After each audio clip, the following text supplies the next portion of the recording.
Колядки под стук колес. В Одессе прошел традиционный рождественский парад трамваев. О том, как город может внезапно погрузиться в атмосферу волшебства, расскажет Андрей Анастасов. В назначенное время из трамвайного депо в разные концы города отправляются 5 необычных вагонов. Снаружи праздничная иллюминация, внутри ряженые. Разносят по окраинам благую весть о Рождестве Христовом. В данном случае хорошее настроение, оно рождает новые идеи, оно рождает новые эмоции, открывает сердце человеческое к другому человеку. Поэтому церковь всегда только выступает за поддержку вот таких целей в человеческой жизни, дарить себя другому.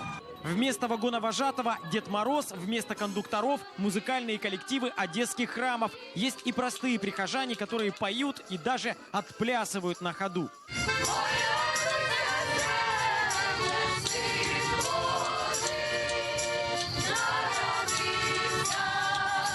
После 40-дневного поста люди разговляются, ликуют, восхваляют рождение Христа, и отсюда и такое настроение.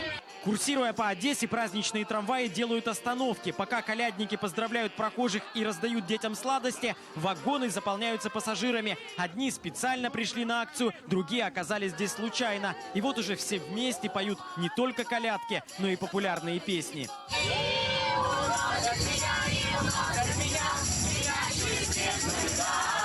Как сказочный трамвайчик. Вот внучкам я захотела покататься на этом трамвайчике. Я говорю, поедем, загадаешь желание на Рождество, сбудется. Далее все 5 вагонов собираются в праздничную колонну и направляются на Старостяную площадь. Здесь, возле елки, установлен рождественский вертеп. Ряженые поют колядку, а после отдельные коллективы исполняют щедрівки в оригинальной аранжировке.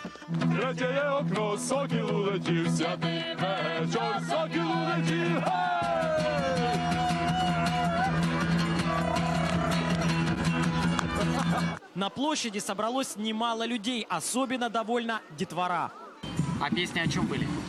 О Иисусе Христе, потому что у него день рождения сегодня. Организаторы довольны тем, что такому одесскому примеру последовали жители и других городов. Рождественские троллейбусы и трамваи появились на улицах Киева, Харькова и Мариуполя. Теперь надеются, что эта традиция распространится и дальше по стране. Андрей Анастасов, Игорь Миханошин. Подробности телеканал Интер, Одесса.